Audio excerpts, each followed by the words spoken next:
Bon, ben écoute, c'est finalement le temps. Je suis content de te rencontrer. Juste pour que les gens sachent, on s'est jamais parlé vraiment avant, autre que pour organiser ça. Moi, je voulais garder ça dans spontanéité. Donc, juste pour me présenter, moi, mon nom, c'est Gabriel Ducasse. Je suis représentant pour courtier sur marché dispensé Parvis Invest.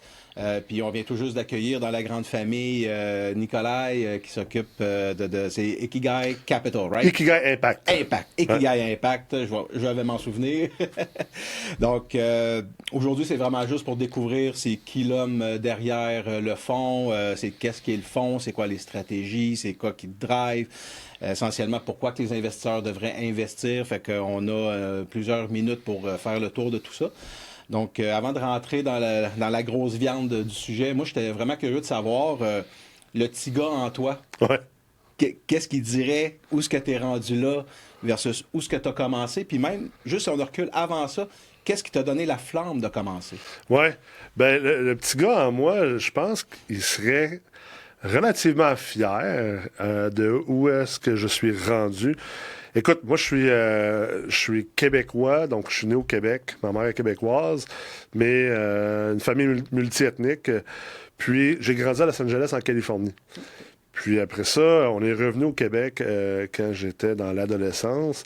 Je suis devenu joueur de hockey. J'ai joué au hockey professionnel. Ah, ok. J'ai fait mes études en sciences et en performance humaine.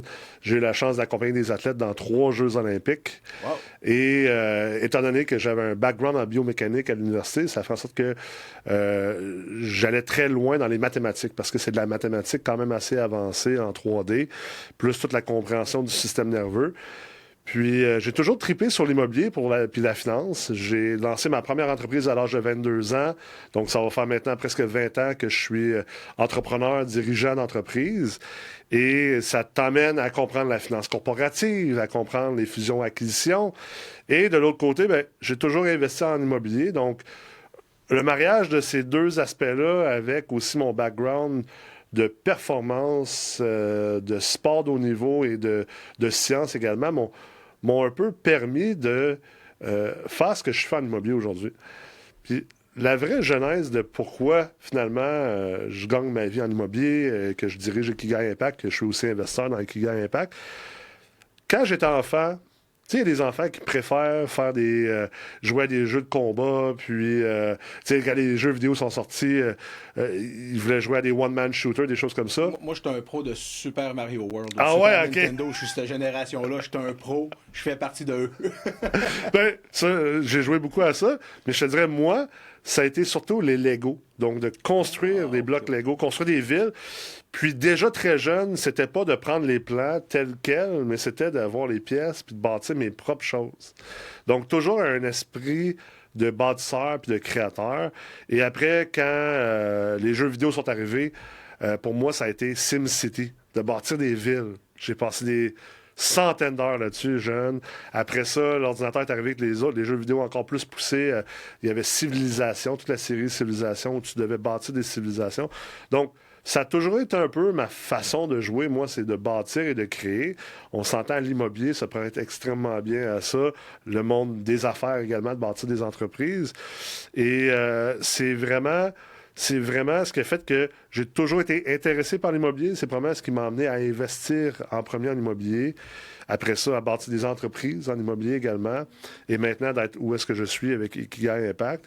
Et Puis, quand tu fais référence à bâtir des ouais, entreprises en immobilier, euh, parce que je crois qu'il y a plein de compagnies, puis il y a plein, même dans l'immobilier, là, c'est une grosse classe d'actifs, c'est ouais, un gros vraiment, secteur vraiment, économique, mais il y a énormément de sous-classes d'actifs et de absolument. sous-secteurs.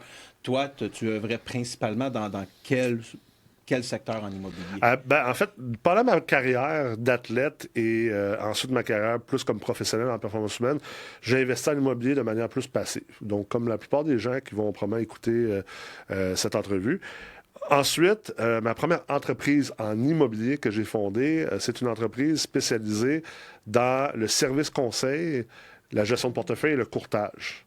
Donc, je me suis retrouvé à bâtir une entreprise qui accompagnait les gens dans leurs investissements immobiliers, qui accompagnait les familles fortunées dans la prise de décision au niveau de leur portefeuille. Est-ce que tu as un portefeuille qui est pas assez leveragé, trop leveragé? Est-ce que tu es trop concentré géographiquement dans un endroit? Es-tu à risque?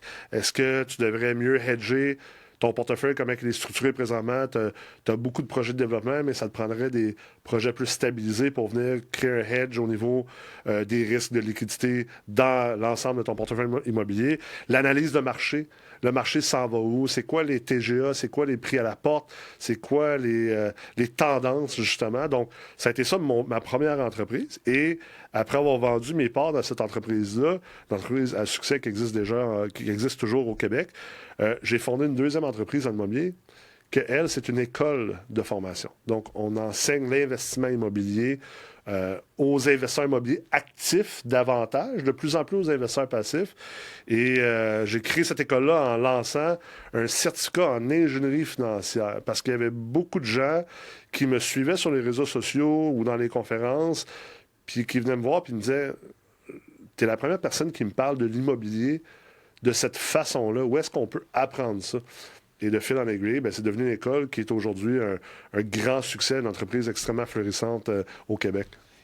Qu'est-ce que tu dirais que dans ce collège? En fait, il y a juste une fibre de personnalité que je vois dans je vais dire le arc, désolé mon anglais. Ouais. C'est vraiment la performance. Tu es tout le temps dans l'optimisation. Comment trouver la formule pour gagner? Tu sais, pour être capable de jouer au hockey, il faut que tu sois vraiment... faut que tu aies une attitude vraiment gagnante. Il faut que tu sois performer. Ouais. Mais au-delà de ça, il faut que tu ailles le laisser aller pour faire confiance aux autres éléments, pour aller chercher une victoire, accompagner des athlètes. Toi, tu fais ton bout. Après ça, l'athlète, il faut qu'il fasse son bout. Dans un contexte de collège, est-ce que c'est pas quelque chose qui avait déjà été fait? Là? Je présume que c'est un peu unique. Pas de cette façon-là, effectivement. Il y a beaucoup d'écoles, il y a beaucoup de plus des organisations de conférences, de réseautage qui offrent du coaching, du mentorat, mais pas de manière structurée comme un collège. Ta plus grande histoire de succès, l'élève qui t'a soit le plus surpris ou celui que tu as fait « Oh boy, il faut vraiment qu'on réajuste ». T'as-tu des scénarios qui te viennent en tête, de meilleurs coups, moins bons coups? Y a-tu quelque chose qui t'a fait douter pendant cette aventure-là? Ce qui m'a fait douter, non. Je dirais, écoute, comme dans toute entreprise, tu vis des hauts et des bas, il y a toujours des défis. On pense que tout succès, c'est un fleuve tranquille, puis c'est une ligne directe, c'est tout le contraire. D'ailleurs, moi, ma croyance, c'est un entrepreneur à succès, un gestionnaire de fonds, un dirigeant d'entreprise. Ça doit être quelqu'un qui est, comme on dit en anglais, battle scarred. Ça doit être quelqu'un qui a passé à travers des guerres, des combats, des feux, qui s'est ramassé en bas complètement, puis malgré ça, a trouvé la façon de réussir et même devenu plus fort. Il y a le concept d'antifragilité, puis c'est la chose que j'ai le plus appris à travers mes 20 ans d'entrepreneuriat, mes 15 ans d'investissement immobilier. C'est Nicolas Nassim Taleb, qui est un trader de commodités très connu, un auteur très connu aussi.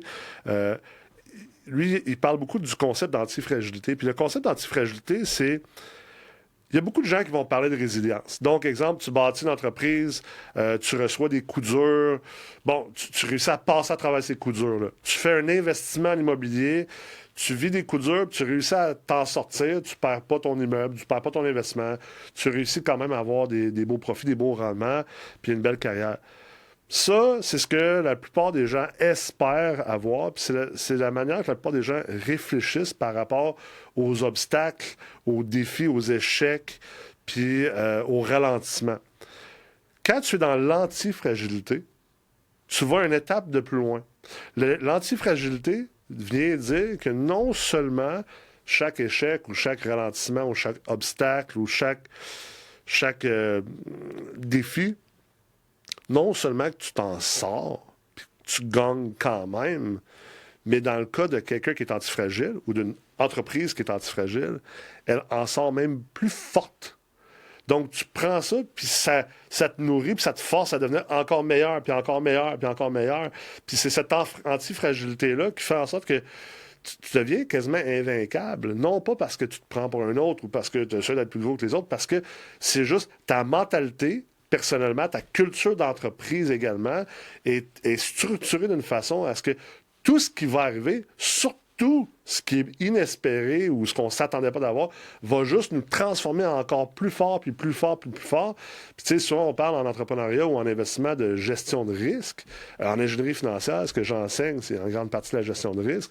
Une des meilleures manières de gérer le risque, c'est justement de bâtir des personnes et des entreprises qui sont dans cette antifragilité-là.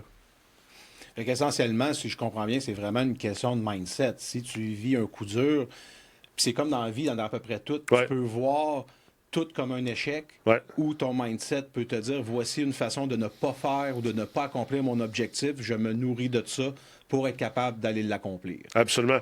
Puis, tu sais, dans la gestion de risque, on ne peut pas éliminer les risques. Tu sais, on peut mitiger les risques. La vie, c'est la gestion de risque. Exact. On peut les gérer, mais la meilleure manière de le faire de facto, c'est de dire, il y a des risques, il va toujours en avoir, il n'y a rien qui va être parfait. Tu sais, je pense que l'allégorie, la meilleure allégorie qui existe, c'est sûr que tu vas devoir aller à la guerre, comme entrepreneur, comme investisseur. Donc, sachant que c'est inévitable d'aller à la guerre. Puis là, ici, notre allégorie, aller à la guerre, c'est quoi? C'est, dans tes investissements ou dans ta business, il va y avoir des obstacles, des défis, des échecs, des choses qu'on ne souhaitera pas vivre. Il va falloir passer à travers. Même si on a des beaux pitch decks, puis tout le monde dit que ce sont des investisseurs à succès à jamais, il va en avoir de la chenoute à gérer. Puis c'est d'ailleurs pourquoi souvent les gens veulent investir passivement avec des groupes comme le nôtre, parce qu'ils n'ont pas le cœur de gérer ça, ils n'ont pas les outils pour le gérer, ils ne veulent pas le gérer. Bien, on est là pour ça. Puis, justement, donc, si tu t'en vas à la guerre, tu veux être sûr que le général qui est devant toi, c'est pas le général qui est dans un beau complet 3 pièces pour les parades militaires avec tous les patchs, puis qu'il est super beau, puis il pourrait faire la couverture d'une revue. Le général que tu veux pour leader les troupes, puis mener tes troupes, c'est un général qui a une jambe en bois parce qu'il a perdu sa jambe dans une bataille, puis qui a une patte sur l'œil, puis qui a des cicatrices, puis qui a de la barbe grise. Parce que tu sais que ce général-là, il a passé à travers des combats, des guerres, des moments probablement qui étaient en manque d'espoir. Puis ce général-là a su non seulement s'en sortir, survivre, mais encore plus, il a monté les rangs pour devenir un général, puis il est encore là comme général. Donc, tu as quelqu'un d'antifragile derrière toi, et c'est à partir de ce moment-là que tu sais que ton organisation derrière toi, dans le cas ici, ton armée derrière ce général-là, va être une armée antifragile. Dans notre cas, nous, on veut une société immobilière dans laquelle les gens investissent. On veut que les leaders de cette société immobilière-là soient des gens qui sont dans une culture d'antifragilité, puis que cette culture-là se transpose à travers le reste de l'entreprise, puis qu'il y ait cet effet-là, justement, sur les investissements des gens. C'est le fun parce qu'on en revient encore à la résilience. C'est vraiment un thème, mais comme de la vraie résilience. Ouais. Tu sais, des fois, on fait juste vivre nos vies, puis juste le fait que tu te lèves le lendemain matin, tu dis « Ah, je suis résilient dans la vie. » Non, tu n'as pas reçu de coup de poing. C'est juste une journée dure. Exact. Tu sais, on a tendance à constamment parler de succès. On a aussi tendance à parler énormément de rendement. Mais les gens ont peu tendance à parler des échecs ou des obstacles avec le succès. Puis les rendements, les gens ont tendance à éviter de parler des risques. Mais pourtant, moi, je trouve que plus qu'on met de la lumière sur ces choses-là, justement, on va pouvoir les éliminer ou mieux les gérer.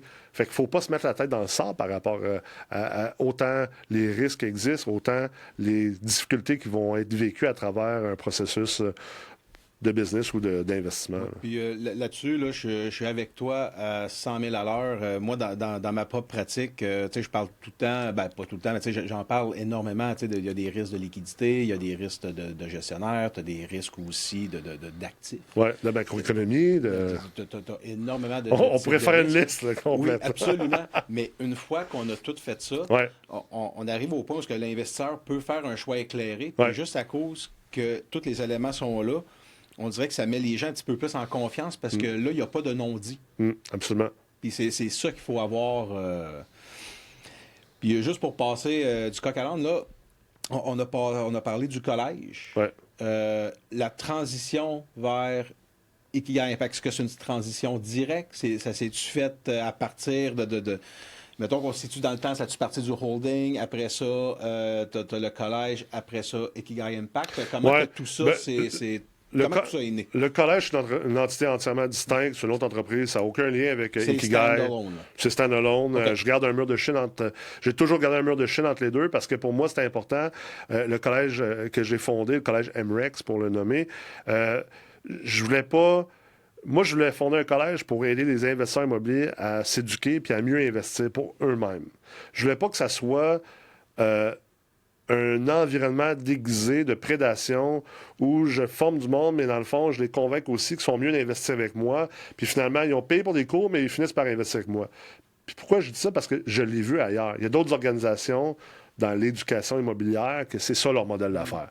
Tu sais, dans le fond, ils te font payer 5 000 pour un cours, puis dans le fond, le cours sert à un peu te décourager pour que finalement, tu mettes ton argent comme investisseur passif avec le prof. Pour moi, ça ne marche pas avec mes valeurs.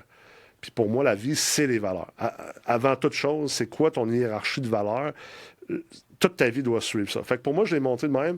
J'aurais pu prendre la voie facile, parce qu'on s'entend, il y a beaucoup d'investisseurs potentiels dans mon collège, mais j'ai toujours gardé un mur de Chine. Je vais toujours garder un mur de Chine entre les deux. Donc, Ikigai, comment c'est né? C'est justement après plus d'une décennie et demie d'entrepreneuriat, j'avais un désir, d'un côté, de pérenniser la richesse que je me suis bâtie puis que je suis en train de me bâtir. Donc, pour moi, ben, l'entrepreneuriat, une business, les valorisations sont très volatiles. Tu sais, une PME, oui, ça a une valeur, mais ça n'est pas des jours puis c'est fragile. Donc, je voulais venir stabiliser ça en le mettant dans de la brique puis du béton, donc en achetant des immeubles. Des actifs tangibles. Des actifs tangibles. Ça tombe en plus, j'ai bâti des business en immobilier, fait que je suis la personne très bien placée pour le faire. Je l'ai fait pour d'autres personnes dans le passé, puis d'autres familles, alors pourquoi pas ne pas le faire pour moi-même? Alors, ça a parti un peu de cet objectif-là, et j'avais un de mes bons amis à moi aussi qui avait un peu l'objectif similaire, un médecin spécialiste, qui avait envie de aussi prendre un peu de ses billes pour les mettre là pour se bâtir une retraite, se bâtir plus de pérennité dans sa propre fortune familiale. Fait qu'on, et diversifier. Et se diversifier, exactement. Donc, on est parti comme ça, un peu comme un family office, où on s'est dit, écoute, on va partir de notre propre capital. On est parti avec un capital initial d'environ 4 millions. On a commencé à faire des acquisitions. On a acheté des immeubles délabrés au centre-ville de Sherbrooke. Parce que nous, c'était pas juste non plus d'investir en immobilier, puis se diversifier, puis se dérisquer, mais on voulait que ça ait du sens. Autant moi que Frédéric, avec qui j'ai cofondé Ikigai Impact, pour nous, c'est vraiment important le why, puis le sens, puis comment on fait notre argent est plus important que combien qu'on fait. On veut faire de l'argent, on veut générer des bons rendements, c'est clair, comme n'importe quel investisseur, mais pas au détriment de nos valeurs, puis pas au détriment de qui que ce soit. Parce qu'on crée de la valeur. Alors, on a commencé par Sherbrooke. Avant de rentrer plus loin dans le petit peu la géographie, puis juste continuer l'historique, aller en lien avec les valeurs. Ouais. Okay? Est-ce que tu te rappelles d'un moment dans le temps où tu as vraiment été confronté? Où ce qu'il fallait que parce que tu sais, on est tous humains, hein? Ouais. Puis des fois, là, comme ouf. Ouais.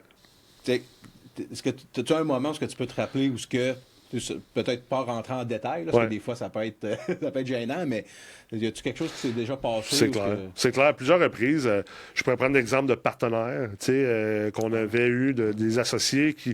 Tu te rends compte à la fin de la journée que c'est bien beau de dire que pour eux, l'intégrité, c'est important, l'honnêteté, la transparence, ces choses-là, puis que finalement, la valeur de l'argent, juste faire de l'argent pour faire de l'argent, c'est pas important pour eux. Mais après, les gens dévoilent leur vrai visage quand tu commences à faire de l'argent, puis beaucoup d'argent. Donc, c'est arrivé à certains cas où des partenaires, on s'est rendu compte que, finalement, cette personne-là, dans son hiérarchie de valeur, là, c'est l'argent avant tout. Puis ça ne nous convient pas. Sinon aussi, il y a des... Comment est-ce que vous avez réglé ce conflit-là? Ben écoute, c'est de différentes manières. Je parle pas nécessairement d'Ikigai Impact, mais dans ma carrière d'entrepreneur... Donc ailleurs, un petit cross-check, c'est réglé? Ouais, j'aimerais ça. Faut être plus gentleman, puis il faut utiliser les voies plus professionnelles et juridiques. Donc, il y a eu des litiges, il y a eu des ententes hors cours, dépendamment des fois, tu sais, en 20 ans de business, puis plus que tu crois, puis tu bâtis business, ben, tu te ramasses dans des situations où tu as ces défis-là à rencontrer. Donc, je te dirais, le plus possible, tu essaies d'éviter la voie juridique, tu essaies de régler ça à l'amiable. C'est pas toujours possible. Des fois, les gens font des choses aussi que tu dois tenir tes principes d'intégrité et dire, OK, je vais aller jusqu'au bout.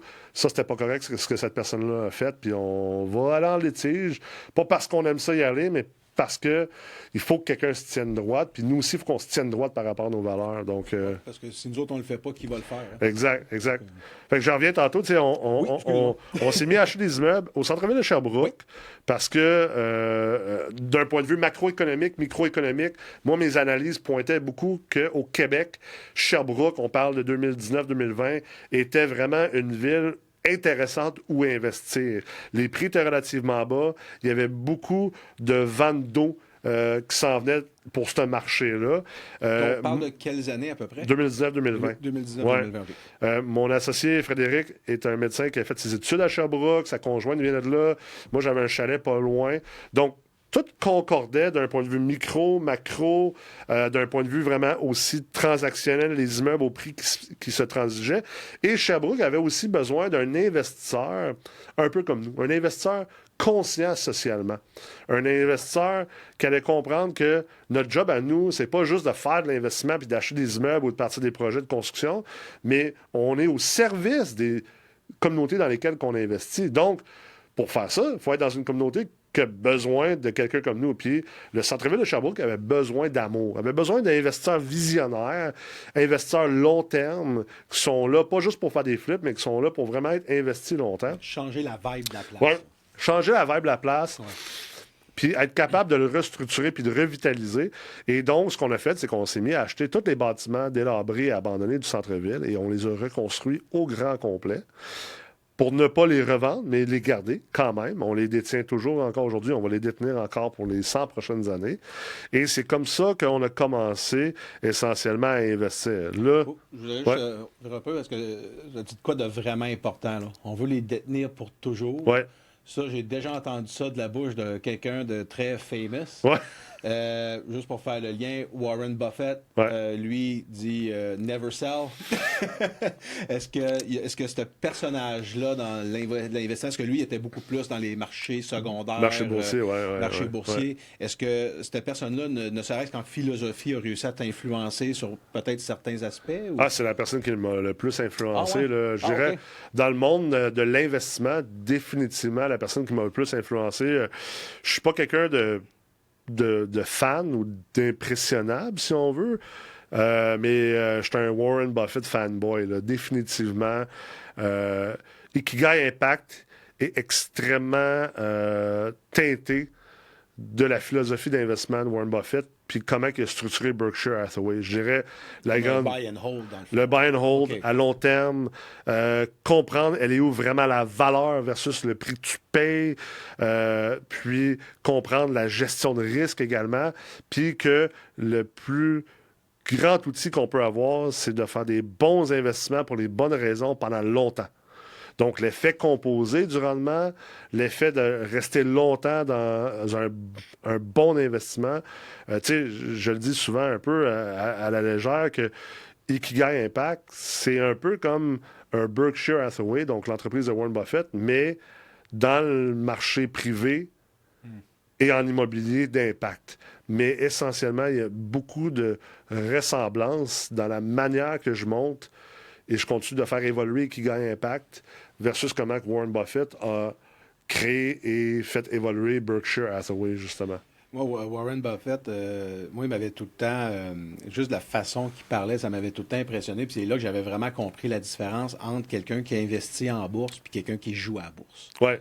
Ouais. Lui, il était vraiment investisseur. Il lisait les états financiers. Il allait checker les indicateurs de performance puis tout ça. Absolument. Les gens sont plus, par exemple, tel titre, indicateur technique, puis l'historique, puis tout ça. Donc, toi, je peux dire, toi, dans le fond, là, la façon que tu le structures, la mécanique derrière, est-ce que tu peux t'avancer un peu? J'imagine que c'est pas trop proprietary, si je me sens de guillemets, c'est pas trop secret.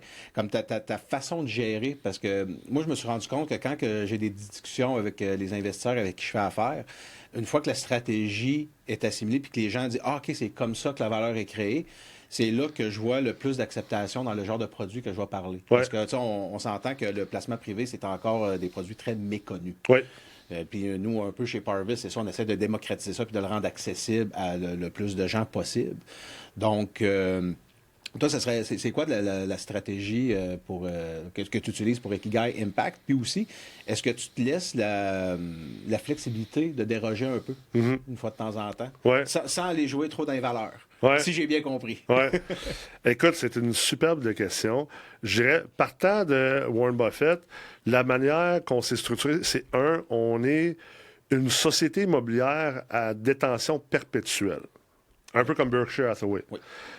On espère puis on souhaite que nos investisseurs vont rester avec nous toute leur vie et même que leurs enfants et petits-enfants seront également investisseurs avec les nôtres. Donc, on se voit comme assez unique dans cette optique-là, versus les fonds de private equity, les REIT privés. On est vraiment plus structuré comme justement un Berkshire. On est un investissement à long terme.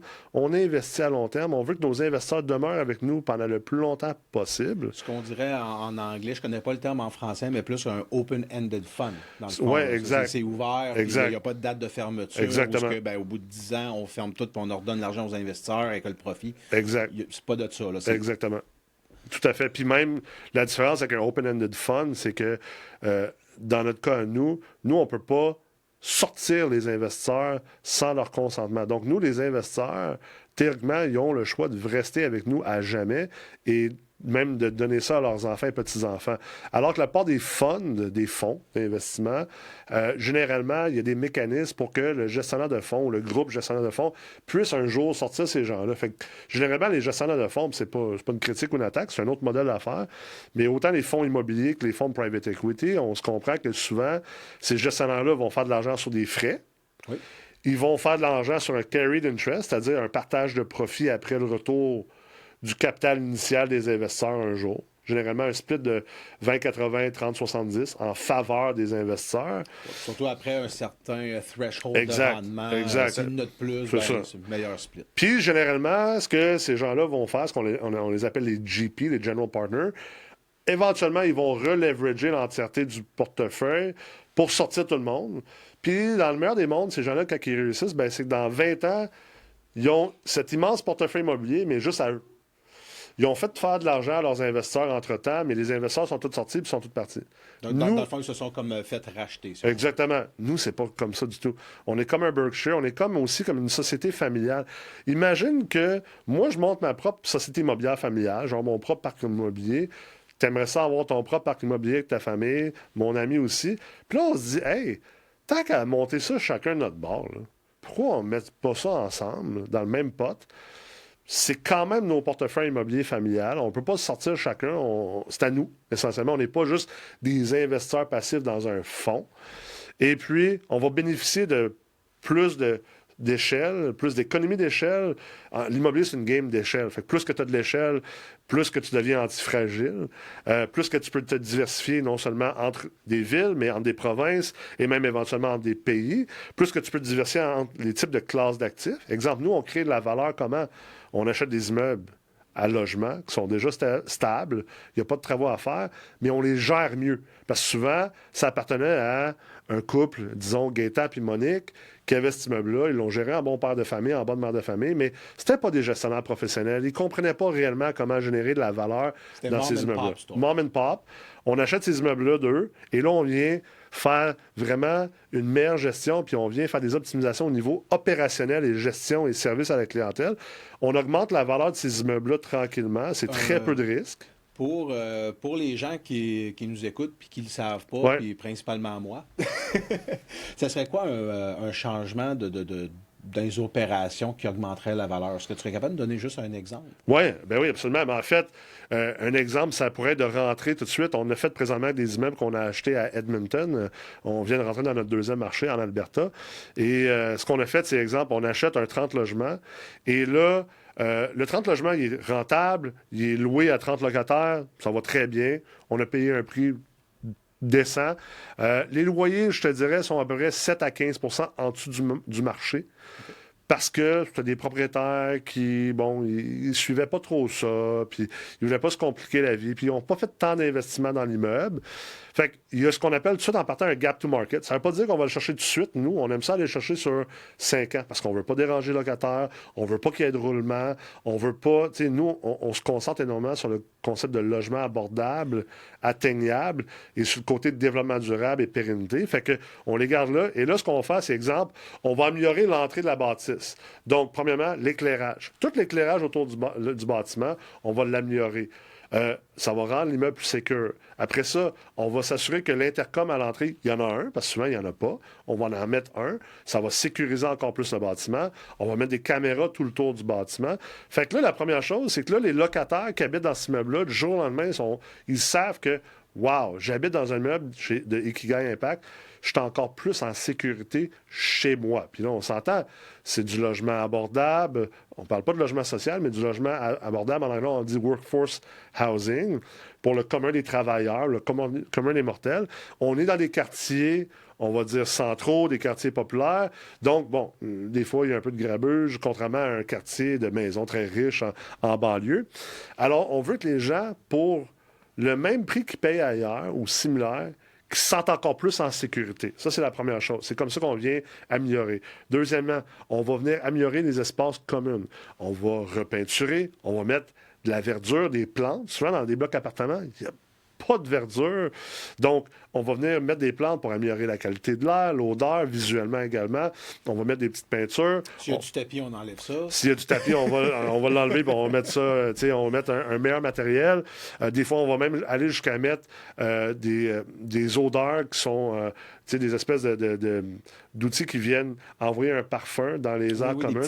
Des petits sprays comme dans les hôtels pour que ça sente meilleur. On va même mettre de la petite musique de fond, musique classique ou du jazz, des choses qui vont venir calmer. Mais là, naturellement, on parle d'un building de 30 étages, 60 portes. 100... Oui, c'est ça. Exact. Pas un triplex. Là. Pas un triplex. Nous, généralement, on ne touche pas à rien en bas de 5-6 logements et idéalement pas en bas de 12. Mais des fois, on va faire des exceptions. Des fois, on va peut-être acheter 3-6 logements à côté de l'autre. Fait que, c'est comme un 18. Ouais. Et là, mais, donc là, ce qui est vraiment intéressant, excuse-moi, je vais juste renchérir là-dessus. Moi, ce que je trouve vraiment intéressant, c'est que, juste pour revenir un peu à ce qu'on disait tantôt, quelqu'un qui a ça, style mom and pop, qui a, mettons, 5 portes, 4 portes, pourrait facilement dire, ah ben moi, regarde, moi je veux l'actif, mais je donne ça en gestion. Fait qu'eux autres, ils gardent la balance, etc. Mais tu peux choisir de gérer tes locataires ou non, etc. Mais si, par exemple, tu es dans l'optique de créer de la valeur, parce que, tu sais, essentiellement, quand tu achètes un plex, souvent, la valeur que tu crées, c'est la valeur qui augmente avec le marché. Même si tu ne fais pas de valeur ajoutée, l'immobilier, souvent, ça augmente. Tu augmentes un peu tes loyers, mais c'est surtout l'hypothèque qui baisse. C'est la grosse création de valeur. Tandis qu'avec des gestionnaires qui sont là-dedans à temps plein, qui vont faire, juste au niveau des opérations, faire des améliorations pour faire de la création de valeur. Non seulement vous autres avec votre, je connais pas le terme en français, mais le loan to value du fonds. Ratio pré-valeur. Oui, le ratio pré-valeur. Si ça, c'est stabilisé, puis il y a d'autres valeurs de créer, ça fait comme un double dip. C'est un double rendement. Là. Absolument. Puis ça permet d'augmenter les loyers. Fait que, comme ta courbe de rendement composée, tu commences versus ton investissement, elle doit être pas mal plus steep après quelques années. Absolument. Là, le long terme. Absolument. C'est ce qui nous permet ensuite, puis c'est pour ça qu'on est long terme, ça nous permet ensuite de refinancer ces bâtiments-là. Donc, de ne pas être obligé de les vendre, de ressortir une partie du capital qu'on peut ensuite réinvestir pour acquérir d'autres immeubles. Puis c'est comme ça qu'on vient répéter le concept du rendement composé que Warren Buffett... Tu sais, Warren Buffett a toujours dit, je donne pas de dividendes à mes investisseurs. Bien, il y a deux choses. Je donne pas de dividendes aux investisseurs parce que Berkshire, c'était une compagnie publique. Il disait, si tu as besoin de vivre de ton investissement, bien, tu as juste à vendre une partie de tes actions tranquillement chaque année pour avoir du cash flow. Mais moi, je ne vous donnerai pas de dividendes parce que je vais mieux réinvestir l'argent que vous. Et vous avez déjà décidé d'investir avec moi. Puis la 8e merveille du monde, c'est le rendement composé. Fait que c'est pour ça que Warren n'a jamais donné de dividendes à travers Berkshire Hathaway. Nous, c'est un concept un peu similaire, c'est-à-dire que nous, on va créer de la valeur forcée parce qu'on améliore la qualité des bâtiments, on améliore la qualité du service, on achète déjà des bâtiments aussi qui avaient des gap to market, donc des deltas entre leur vraie valeur et la valeur de marché parce que, bon, on est très agressif sur la prospection, sur la capacité de closer des deals. Donc, c'est un marché quand même initié, le marché immobilier. Et bien, ce qu'on fait, c'est qu'on est capable de refinancer encore ces bâtiments-là après ces créations de valeur-là, sans augmenter le risque associé à l'immeuble. Tu sais, souvent, on pense que plus que de dette, plus que de risque. Oui, toute chose étant égale par ailleurs, mais dans le multirésidentiel, avec des types de financement qu'on peut aller chercher, qui sont garantis par le gouvernement canadien, quand on fait exemple du logement abordable, on a des taux d'intérêt qui sont gelés pendant 5 ans, qui sont plus bas que les taux habituels. Donc, on est capable de ressortir une partie de cette nouvelle équité qui est créée pour racheter d'autres bâtiments sans devoir réinjecter d'autres capitales externes de nos investisseurs. Et là, on génère du rendement composé justement de cette façon-là.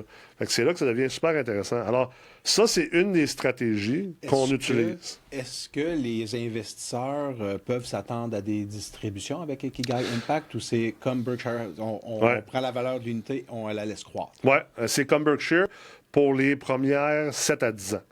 Okay. Donc, le concept... Du fonds ou au moment que l'investisseur investit? Au moment que l'investisseur investit et du fonds. Parce qu'on est quand même dans les premières années encore. Là, c'est le temps de bâtir tout ça, puis après ça, on va faire les distributions. Exact. Le temps d'attendre une certaine échelle, un certain volume de portefeuille, puis après ça, on va transitionner vers des distributions. Donc, la façon qu'on le voit, c'est... un investisseur va investir chez nous, son argent va généralement rester chez nous pendant à peu près 7 ans. Et après 7 ans, on lui donne le choix de le reprendre. Donc, on va sortir son capital, on lui retourne. Il peut aller faire d'autres choses avec son capital, il peut investir ailleurs, il peut s'acheter un bateau, il peut faire ce qu'il veut. Ou il peut le réinvestir avec nous pour augmenter sa participation. Mais il y a vraiment un mécanisme de on sort ton capital et la manière qu'on gère nos liquidités à l'interne, la politique de gouvernance interne, c'est je suis obligé, moi, à l'année 7, de sortir ton capital. Si je ne suis pas capable, par mes propres liquidités, bien, l'année 8, même affaire. L'année 9, même affaire. Tant aussi longtemps que je n'ai pas sorti l'argent de tous les investisseurs de leur cohorte à l'année 7, je ne peux pas prendre cet argent-là pour continuer à faire croître le portefeuille. Donc, je retourne ton capital, mais toute ta plus-value que tu as eue pendant toutes ces années-là, toute la croissance, le rendement, essentiellement, lui, il reste là. Il est encore encapsulé dans Ikigai Impact. Fait que tu pourrais ressortir ton capital initial, t'en aller faire d'autres choses avec, mais tu es encore investisseur chez nous. Comme si tu achetais un immeuble toi-même, puis que dans 7 ans, tu le refinances, puis que tu en sors ta mise de fonds pour aller faire d'autres choses, mais tu es encore propriétaire de l'immeuble. Nous, on est venu recréer le même concept essentiellement. C'est pour ça que je dis, on n'est pas comme un fonds d'investissement comme on voit beaucoup. Et là, cette valeur-là va continuer à croître. Et là, vers l'année 10, là, on vise à commencer à émettre des dividendes qui vont être de l'ordre de près de 3 % sur la valeur nette de l'action. Donc, ce que vaut l'action, basé sur la valeur du portefeuille, on vise de redonner des dividendes. Pourquoi? Parce que, contrairement à Warren Buffett et Berkshire Hathaway, là où je suis obligé de me distinguer un petit peu ou m'en aller de sa philosophie, on n'est pas une entreprise publique. On ne vise pas à devenir une entreprise publique. Donc, pour motiver les investisseurs à rester avec nous comme investisseurs à très long terme puis générationnel, bien, il faut que ça reproduise comme un immeuble. Donc, ça veut dire qu'il faut commencer à avoir la liquidité. Parce que si tu avais refinancé ton premier immeuble dans 7 ans pour ressortir la mise de fonds pour t'acheter une maison en Floride, ton immeuble, tu le détiens encore. Et là, tranquillement, il se déleverage, ce qui te permet de commencer tranquillement à prendre du cash flow. Puis c'est pour ça qu'on n'a jamais envie de vendre un bloc appartement, généralement, quand on le fait de la bonne façon. Bien, c'est pareil pour du Ikigai Impact. Ikigai Impact, c'est juste le même concept, mais à grande échelle, avec du professionnalisme, puis surtout du cœur à l'ouvrage, puis un sens extrêmement fort derrière comment on le fait. On n'achète pas des immeubles de luxe. On achète des immeubles pour le commun des mortels, puis on veut leur donner le meilleur logement, le plus beau, le plus propre, le plus sécuritaire, pour le même prix que la compétition. Puis un prix qui ne leur mettront pas le couteau à la gorge d'un point de vue financier. C'est le fun de voir aussi quand il y a des intérêts qui se croisent. Comment est-ce qu'on peut trouver une solution? Parce que dans ce que j'entends, dans qu'est-ce que tu me dis, ce que je trouve le fun, c'est que tu pourrais y aller full cash. Ouais. Moi, j'achète, je retourne aux investisseurs. Donc, sauf que dans la façon que tu parles, ajouter des lumières, de la de la verdure, des sambons, des trucs. Ça, c'est toutes des affaires qui vont bénéficier les locataires. Exact. Et oui, ça va te permettre d'augmenter les loyers, mais il y a quand même une bienveillance sur tes clients, essentiellement.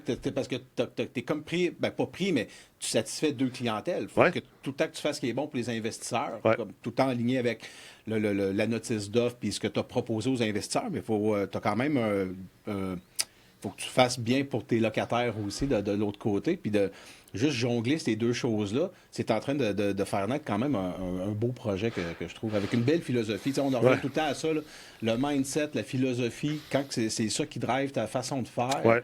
Je trouve que ça fait vraiment des belles... Je vais juste faire une parenthèse. Pour expliquer un peu, pour les gens qui ne sont pas trop habitués, on est rentré dans les termes techniques depuis tantôt, rendement composé, distribution, etc. Tu sais, dans le placement privé, ça, je t'apprends rien, mais je le dis. Pour les gens qui écoutent. Pour ceux qui sont moins à l'aise avec les termes, c'est qu'en immobilier, il y a deux types de rendements. OK? Puis là, je vais parler de locatif, résidentiel, souvent commercial aussi, industriel peut-être moins, mais plus résidentiel. Tu as ce qu'on appelle les distributions. C'est super simple. C'est les opérations. Essentiellement, tu as tes revenus de loyer, moins tes dépenses, tout ce qui reste, les distributions, on envoie ça aux investisseurs. Bon, en tout cas, moins le paiement hypothécaire aussi. Moins les dépenses, puis moins tout ça. Puis, en parallèle, les loyers, eux autres, font en sorte que ton actif, donc ton parc, ton building même, prend de la valeur. Parce que plus que tes loyers augmentent, plus que ton loyer vaut de l'argent. Ça veut dire que dans ton rendement, tu as tout le temps l'opération. Qu'est-ce que tes opérations dégagent? Ça donne une certaine valeur, un certain rendement annuel.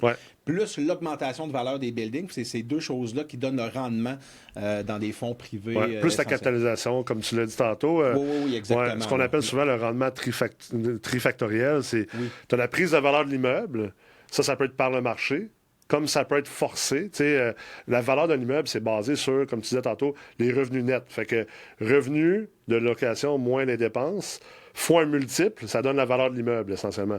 On peut améliorer notre revenu net, soit en augmentant nos revenus ou en baissant nos dépenses.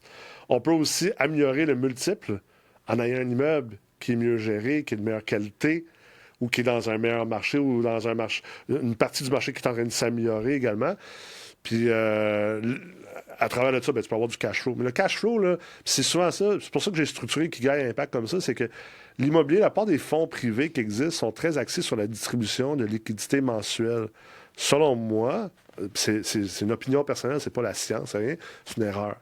Pourquoi? Parce que l'immobilier, sa vraie force, c'est quoi? C'est d'être capable d'utiliser un levier intelligent puis de bâtir de la valeur dans le temps, réinvestir cette valeur-là pour là, éventuellement, en ressortir des distributions.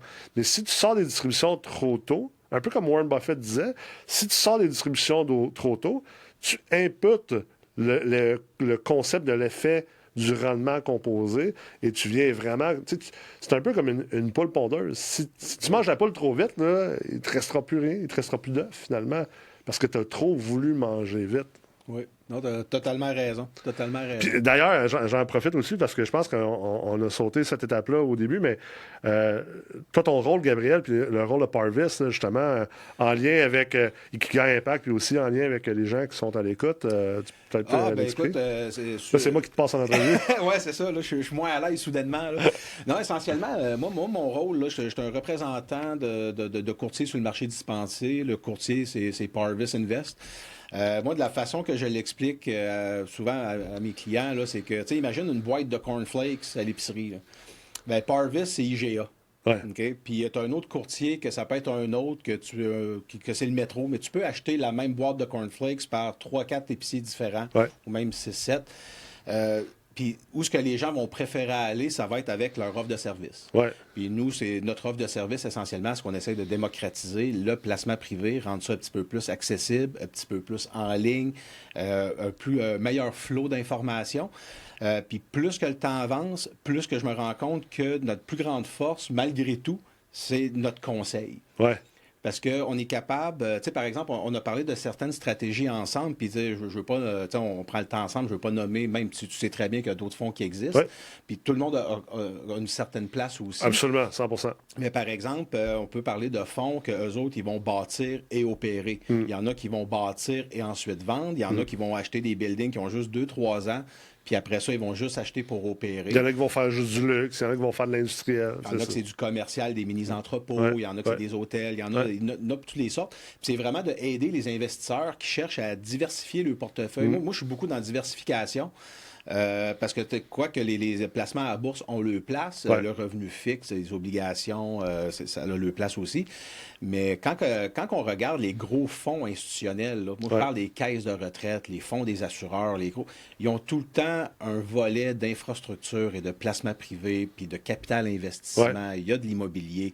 Donc, à petite échelle, on est capable de rajouter l'élément immobilier sans que quelqu'un aille acheter un triplex ou un duplex. Puis, tu sais, moi, me faire appeler pendant le souper vendredi pour aller déboucher une toilette, ça m'intéresse pas. C'est pour ça que moi, des fonds qui sont offerts comme Ikigai Impact, puis comme certains autres, moi, ça me convient parce que je veux avoir accès au secteur. Absolument. Mais j'ai pas le temps de m'en occuper, puis ça me tente pas de gérer des locataires. Absolument, c'est clair. Donc, on laisse le job là aux professionnels, puis nous autres, c'est vraiment au niveau du conseil, puis dans notre offre. Tu sais, qu'est-ce que tu veux?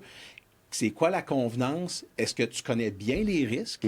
Surtout ça, les risques très importants. Puis après ça, on va valider, es-tu un investisseur qualifié, un investisseur admissible avec les différents critères. Ensuite, on valide tout ça. Après ça, on processe la transaction jusqu'à temps que l'argent soit rendu au fond. Après ça, on fait les évaluations annuelles. Puis J'adore ton explication, c'est vraiment bon. Puis d'ailleurs, tu sais, je me permets de rejeter là-dessus. C'est nous qui gagnons Impact. Notre travail, c'est de faire de l'immobilier. Puis on a un modèle d'affaires. Puis on en parle de notre modèle d'affaires. Après ça, c'est des investisseurs qui veulent investir. C'est à travers vous. Puis c'est ça votre travail. Puis comme ça, tout le monde sait qu'ils sont dans un environnement réglementé, legit, puis qu'on est tous essentiellement en sécurité.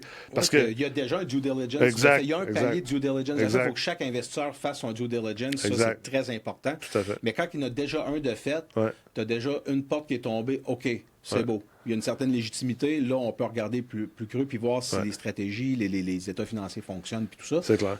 Puis tu fais bien de le dire, tu sais, autant Ikigai Impact que n'importe quelle autre, je pense, société qui est chez Parvis, chacun n'est pas fait pour tout le monde. C'est correct, puis c'est parfait, même c'est supposé être comme ça. Moi, je le dis souvent, si tu es un investisseur qui veut rouler son argent aux 2-3 ans, on n'est pas le bon véhicule. Si tu es un investisseur qui va avoir beaucoup de contrôle, puis investir projet par projet, on n'est pas le bon véhicule. Nous, on est une société, une compagnie. Les gens investissent dans cette compagnie-là. Puis cette compagnie-là détient tous les immeubles. On parle au-dessus de 60 immeubles présentement, à travers Sherbrooke, à travers Edmonton, éventuellement à travers d'autres villes canadiennes. J'espère à travers d'autres villes américaines également. Est-ce que vous, présentement, dans votre pipeline, est-ce que vous avez des marchés autres en prévision, autres que le Québec et autres que l'Alberta? Oui, mais c'est un peu tôt. Puis je vais t'expliquer pourquoi. Parce que dans la stratégie qu'on utilise, nous, on a utilisé Sherbrooke comme laboratoire au départ. Puis, tu te rappelleras au début de cette émission, je parlais de comment on a commencé comme un peu un family office.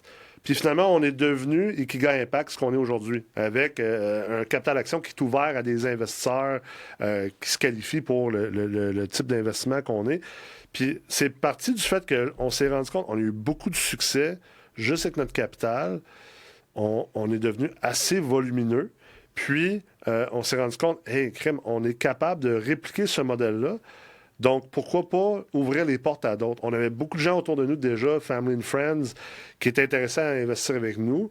Puis on s'est rendu compte que si on laisse la porte ouverte à ces investisseurs-là, on va les aider dans leur propre vie, dans leurs propres objectifs d'investissement, parce qu'ils ne veulent pas justement s'embarquer dans ce qu'on fait, mais ils veulent en partie les résultats. Mais on va aussi avoir plus de capital pour avoir plus d'impact positif, pas juste à Sherbrooke, mais dans d'autres villes aussi.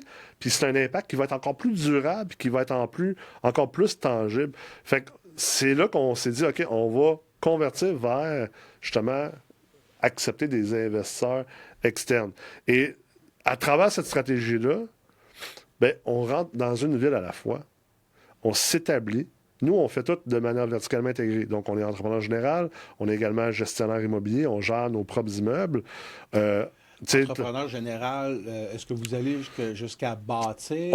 Oui, on bâtit des petits immeubles, jusqu'à peu près 12 à 18 logements. Plus gros que ça, on le donne en mandat à un général spécialisé. Sinon, les rénovations, quand on refait une bâtisse, On le fait en tant qu'entrepreneur général au Québec, bien sûr. Au lieu de l'envoyer à sous-traitance? On sous-traite, par contre. On n'a pas de staff CCQ. OK. Ouais. Fait qu'on est général, licencié. OK. Ça nous permet justement de faire nos propres travaux de manière entièrement légitime et d'avoir un bon contrôle sur le processus puis le cycle de vie de ces immeubles-là. Tout ça pour dire, exemple, à Sherbrooke, ce qu'on a décidé de faire, c'était comme notre laboratoire de base. On a dit, on va appliquer moi, j'avais une hypothèse que si un investisseur comme nous entre dans un quartier puis qu'on vient acheter assez d'immeubles délabrés, des immeubles abordables, puis qu'on vient protéger les abordables, qu'on rebâtit les délabrés, qu'on redéveloppe des coins où il y a des immeubles, peut-être pas, un immeuble commercial d'un étage vraiment laid, sur un site qui pourrait être densifié pour avoir plus de logements, pour aider justement avec la crise de logement. Bien, ma thèse, c'était, si un investisseur rentre avec assez de volume, il va y avoir vraiment un changement tangible et visible qui va être fait. Puis aussi, bien, on va avoir un meilleur contrôle sur le marché pour dérisquer nos investissements. Et on va avoir une intégration verticale également pour réduire les coûts, être plus efficient. Et là, on a réussi, justement, cette hypothèse-là est devenue une thèse validée. On l'a ensuite appliquée à Edmonton. Donc, on est rentré à Edmonton. Là, présentement, Sherbrooke continue de croître parce que la base est établie, le staff est là, les propriétés sont achetées, on développe des sites qu'on a déjà sous la main. La croissance va ralentir parce qu'elle est déjà partie. On n'a pas besoin de continuer à mettre de l'huile sur le feu là. Le feu il est vraiment bien établi. Là, on part un autre feu à Edmonton pour utiliser une allégorie. On achète des immeubles stabilisés, le moins de risques possible dans le profil de rendement risque dans notre stratégie. On achète des immeubles stabilisés, comme j'expliquais tantôt. On engage notre staff, on ouvre notre bureau, on s'établit, on s'imprègne dans le marché, on devient un acteur connu, reconnu, on bâtit notre intelligence de marché. Et une fois que c'est bien établi, grâce à du stabilisé, là, on va commencer à acheter des propriétés qui ont un peu plus de risques, mais qui offrent plus de rendement, parce qu'on utilise une stratégie de hedging, de contrebalan. Donc, exemple, on monte à Edmonton à 1000 logements stabilisés. Une fois que ça c'est fait, là, on va acheter peut-être un coin de rue au centre-ville qui est où tu peux construire peut-être un 50 logements dessus. Mais nous, on va faire un travail de upzoning pour, avec la ville, changer le zonage pour permettre de faire peut-être 250 logements dessus. Et là, ça, c'est une autre façon qu'on vient créer de la valeur. En faisant x5 sur la valeur du terrain, par notre capacité de travailler avec la ville, avec l'urbanisme, avec les architectes et tout ça. Mais ça, c'est high reward, des rendements qui sont, je ne veux même pas les dire devant une caméra, ça n'a pas de sens, c'est high risk.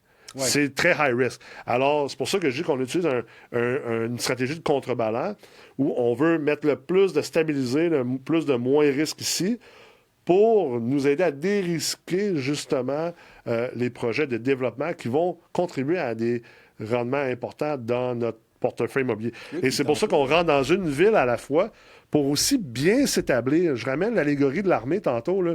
Si tu as déjà ton royaume ici, puis tu veux l'expansionner, tu peux pas envoyer ton monde à 4, 5, 6 places différentes.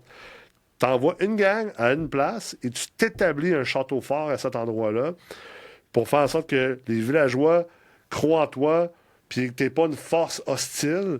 Tu t'établis comme il faut. Et là, tu as si on veut, ton civilisation, comme dans le jeu Civilisation, tu as fait une belle expansion qui est accrétive, c'est-à-dire qui vient ajouter de la valeur et non pas qui vient prendre de la valeur. Ce que je trouve intéressant, là, c'est que moi, quand je travaille avec mes investisseurs, je parle tout le temps de diversification. Ouais. Comme au départ, je parlais de classes d'actifs, de sous-classes d'actifs, de diversification de stratégies géographiques. Donc, toi, ce qui est le fun, c'est que tu es déjà en train de le faire. Tu as un portefeuille immobilier, donc on est déjà en train de diversifier, par exemple, nos Québec. Ouais. J'imagine qu'il va y avoir une coupe de villes. Est-ce qu'il y a juste Sherbrooke présentement? Présentement, au Québec, on est juste à Sherbrooke. Pour l'instant, notre plan d'expansion, c'est de rester à Sherbrooke, s'établir à Edmonton, ensuite, 3e province canadienne avec une ville dans cette province-là. Et je dirais le plan 5 à 10 ans après ça, c'est d'aller faire la même chose aux États-Unis. Donc, de rentrer dans une première ville aux États-Unis. Puis donc, toujours d'être diversifié par province-État. pour s'amener justement à une diversification d'un point de vue politique, d'un point de vue culturel également. Tu sais, comme les différences entre le Québec et l'Alberta sont assez grands à l'intérieur du Canada. Donc, sont même, je dirais, c'est deux opposés. Fait que, encore une fois, de contrebalan, de gestion de risque, puis de hedge, c'est tout le temps ça que je suis en train de penser. Parce que, tu sais, la géographie, c'est une chose, mais à l'intérieur même du même fonds, tu as l'élément stabilisateur qui est du locatif résidentiel avec les stratégies de valeur ajoutée, comme qu'on parlait tantôt. Puis de l'autre, un petit peu plus plus de politique dedans, donc plus de risques. Plus de reward, bien sûr, mais plus de risques. Bien, un exemple de diversification, justement, tu sais, exemple, on va prendre le Québec, on va prendre Sherbrooke, on va prendre le Québec. C'est un marché qui est plus pro-locataire que pro-propriétaire. C'est un marché qui est moins un marché pro-business. C'est un marché où c'est très, très, très, très réglementé, très lourd bureaucratiquement. Donc, ce que ça a comme effet, c'est, par exemple, le Québec a de la misère à produire assez de nouveaux logements. C'est un problème historique au Québec à cause de la lourdeur bureaucratique à l'intérieur des municipalités et autres, et au niveau provincial. Donc, qu'est-ce que ça fait? Ça fait un marché relativement stable. Les taux de vacances des immeubles, donc combien il y a de logements à louer de disponibles, c'est pas quelque chose qui change très vite entre les années. Ça peut prendre beaucoup d'années avant de partir d'un taux d'inoccupation de 3 %, donc 97 % des logements du marché sont occupés, à un taux peut-être de 7 %. Ça pourrait prendre 7 ans. Puis même là, il n'y a pas beaucoup de fluctuations au Québec parce qu'on a de la misère à construire assez de nouveaux logements parce que c'est un chemin de croix, essentiellement, construire du logement au Québec. Donc, ça fait un marché très stable. Ça fait... Par contre, que c'est aussi un marché un peu plus dur sur la croissance, parce que tu as le tribunal administratif du logement, tu as une mentalité très pro-locataire. Fait que tu peux pas juste rentrer dans un immeuble, puis le logement est pas assez cher, puis d'augmenter le logement. En Alberta, un peu comme la Floride, le Texas, c'est complètement le contraire. C'est très pro-propriétaire, très pro-business. Donc, il n'y a pas de tal là-bas. Si quelqu'un ne paye pas son loyer, 10 jours plus tard, il pourrait quasiment être sorti. Je caricature, mais pas tant. Tu peux augmenter théoriquement tes locataires autant que tu veux d'année en année. Bon, je te dis pas que ça fonctionne, puis c'est ça que tu veux faire. De l'autre côté, par contre, c'est très facile de bâtir du nouveau logement puis faire des changements de zonage. Donc, il n'y a pas de problème d'inventaire. Il n'y a pas de problème au niveau de l'offre. Ce qui fait que le marché est beaucoup plus up and down, cyclique. Tu peux avoir une année que les taux d'inoccupation sont à 3, l'année d'après sont à 7, l'année d'après sont à 4.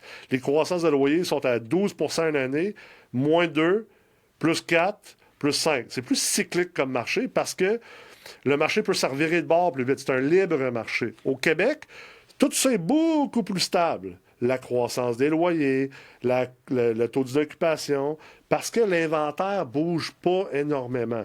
Chacun a ses avantages et désavantages. L'Alberta, présentement, génère beaucoup de distribution de cash flow pour notre entreprise. Les immeubles sont très rentables jour 1. Et on a une capacité d'augmenter la valeur de ces immeubles-là, d'aller chercher de la croissance et tout. Par contre, il y a un risque cyclique. Donc, on le sait. C'est pour ça que c'est plus rentable, parce qu'on est payé pour le risque qu'on prend. Au Québec, beaucoup moins rentable, beaucoup moins de rendement projeté, mais également beaucoup moins de risque au niveau de la perte de revenus ou la perte de valeur d'un immeuble. Ça bouge moins vite. Fait que tu es capable de te prévoir beaucoup plus rapidement. Et c'est là que, quand tu parlais, je pense, de diversification, ça devient intéressant parce que tu dis, OK, je viens construire mon portefeuille immobilier avec ces choses-là. Puis c'est le concept de hedging dont je parle tantôt, le H-E-D-G-E. Un hedge, c'est un contrebalan, essentiellement, pour venir gérer ton risque. Je vais te trouver un super de bon parallèle, là, puis tu me diras si c'est boiteux, mais c'est comme la même différence entre une hypothèque fixe fermée puis taux variable. Ouais. Les deux sont bons, les deux peuvent être mauvais, mais ça dépend. Mais quand tu as les deux, ben, c'est sûr qu'il faut que tu aies deux maisons. Mais tu sais, quand tu compares les deux, tu as des avantages puis des désavantages à avoir les deux. Ben, en fait, quand tu les as dans le même fonds, est-ce que tu as un gros regroupement? Là, ça commence à... L'exemple est très bon. En fait, on peut le déplacer vers un portefeuille. Disons que tu as 60 immeubles. Ça veut dire que tu as 60 hypothèques. Est-ce que tu veux que tes 60 hypothèques soient tous des hypothèques fixes qui arrivent à terme la même année? Je pense pas. pas. En tout cas, moi, personnellement, non. Là. Peut-être... On va revenir au risque économique. Ouais, c'est ça. Peut-être qu'il y a d'autres mondes qui diront le contraire. Fait que moi, à travers ces 60 hypothèques-là, je voudrais probablement, étant donné que je suis un gars qui est comme... qui veut éviter ou réduire les risques au maximum avant tout, parce que pour moi, la valeur première, c'est pas le maximum de rendement, c'est la pérennité de ce qu'on bâtit. Pour moi, ça finit toujours par gagner la game. C'est mon opinion personnelle, ma philosophie. Donc, dans cette optique-là, peut-être sur 60 hypothèques, j'aimerais ça d'en avoir 35 à 40 qui sont fixes, peut-être 15 à 20 qui sont variables, pour être capable justement d'avoir un bon contrebalan, un peu plus côté safe, mais qui me permet des fois d'aller chercher des petits gains parce que finalement, il y avait un avantage d'aller chercher dans le variable. Puis également, on va s'assurer que le terme, donc la fin de l'hypothèque de ces 60-là, on va créer une cascade sur plusieurs années pour être capable de, si jamais il y a une année que les taux d'intérêt sont dans le piton, c'est pas le portefeuille au complet qui va être affecté négativement. De l'autre côté aussi, si jamais des années que tout descend, on n'en bénéficiera pas sur tout le portefeuille, mais c'est correct parce que ce qui est plus important avant tout, c'est comment tu gères ton risque. Je pense que c'était Buffett aussi qui disait, Rule 1, don't lose money. Rule 2, refer back to Rule 1. C'est vrai, c'est vrai. Écoute, avant de conclure, moi, j'étais curieux, je garoche ça, open-ended question. Pourquoi toi? Pourquoi Ikigai Impact? Plus qu'un autre. Alignement, je dirais. La seule réponse que je pourrais donner à ça, c'est... Je peux pas répondre à ça blanket, parce que Ikigai Impact, c'est pas pour tout le monde. Alors, si tu es une personne, un investisseur... OK, alors, pour quel type d'investisseur? Oui, mais c'est ça, mais c'est parfait. Si tu es un investisseur pour qui comment tu fais ton argent est important, c'est clair que je pense qu'on est assez distinctif.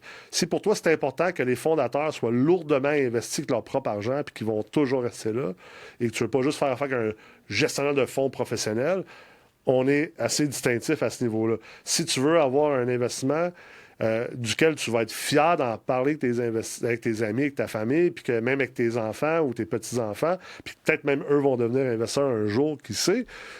Je pense qu'on est assez distinctif à ce niveau-là.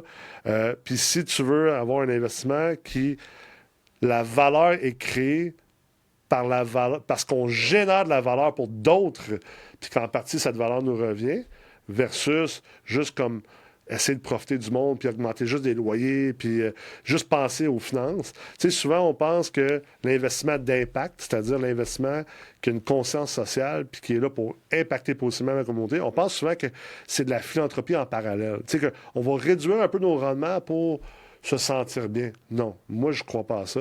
Puis à date, ma carrière m'a montré le contrat total.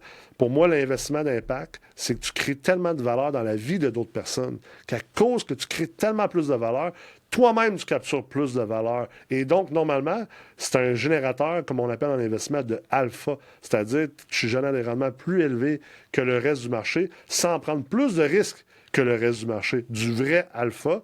Alors, pour moi, l'investissement d'impact, c'est ça. Puis, si c'est quelque chose qui parle à un investisseur, je pense qu'on pourrait être un bon choix. J'étais assez convaincu. De toute façon, tout le monde, tous les investisseurs ont chacun leur méthode, chacun leur façon de voir les choses. Puis moi, j'espère juste que la discussion qu'on vient d'avoir va vraiment aider à éclairer les choix des investisseurs, en tout cas ceux qui vont nous écouter. Merveilleux. Merci beaucoup. Merci à toi. Ça me fait un plaisir.